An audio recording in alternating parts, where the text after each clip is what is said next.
Değerli konuklar, sizler çalışma alanlarınız... Serokkomarê Tirkiye Recep Tayyip Erdogan di sihê Îlonê de li ofîsa xwe ya Dolmabahçê dilûtkeya paradigmeyên nû ve guherîna aboriyê de got, belkî hin kes ji ber asta bilind ya helwesanê şaş û metal dimînin. Lê em ew welatin ku dê karibin bi lezgînî vê helwesanê daxin. Di ser dawxwêniya Erdogan re sê roj derbas bûn ku saziya amarên Tirkiye daneyên enflasyonê ya meha Îlonê ragihand. Li gorî daneyan helwesan ji sedî 83.45 zêde bûye. Li gorî koma lêkolîna helwesanê enagê ji zêdebûna enflasyona salane bûye ji sedî 186.27. Türkiye ekonomide dünyanın en büyük 17. ekonomisi. Rêjeya helwesanê li gorî texmînan ya meha Îlonê hê kêmtir hate ragihandin. Ji sedî 3.08 zêdebûnek pêk hatiye. Her wiha li beramberî vê di nava neh mehên dawîn de hebûnên finansî jî bi şeweyeke pozîtîv encam dan. Helwesan bilind e, lêbelê lîreyê Tirkiye di neh mehên dawîn de ji sedî 15 nirxê xwe zêdetir kir. Hikûmet bi plana ragihandiyê hewl dide helwesanê kêm bike.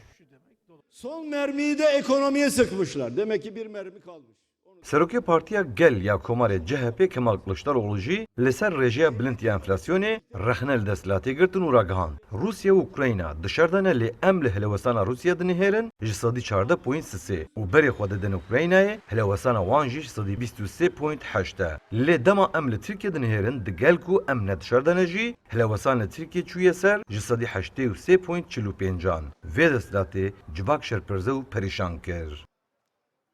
Türkiye özellikle son 2 yılda ciddi bocalama geçiriyor. Bu فرق د نوا فایز و هلاویسانی ده بوی حوتیویک پوان. لولاتین کو د استا ترکیه دان اف فرق هر زیده دو آنجی سی پوانم. جویجی دیار دبه کو آبوریا اردوان چقدر دنیای بی خبر او جی دورم. اردوان با آبوری لیستکه که دلیزن. لگوری حسابین پرگالا ماتماتیکی انفلاسیون وی ده حزیران سال پیش آمدم جبر خدا که به حتی جسادی سیهان جی بلکین. لی اردوان دیوی وکی معرفت که رابر بکه او ببیجم. مفایز داخست هلاوسان جی داکت. لی او نراستم. آرمان جوی حتی هل بجارتنیم دخوازه جنو و جواک جی باور بکم. Şu ekonomik krizi ortadan kaldıracağız. Serokê Partiya Pengav û Demokrasiyê Devayê Alî Babacanê ku di heman demê de Wezîrê Berê yê Aboriyê û Yekîtiya Ewropayê bû jî li ser rêjeya bilind ya helwesanê diyar dike eger salek berê destpêrdan bihata kirin di warê bihayan de û polîtîkaya pereyan de wê helwesan îro neawqasî bilind bûye. Loma eger ew bibin desthilat jî vê wêraniya aboriyê û qeyrana Rûdayê nikarin di nava salekê de çareser bikin. Azad Altun, Kurdistan 24, İstanbul,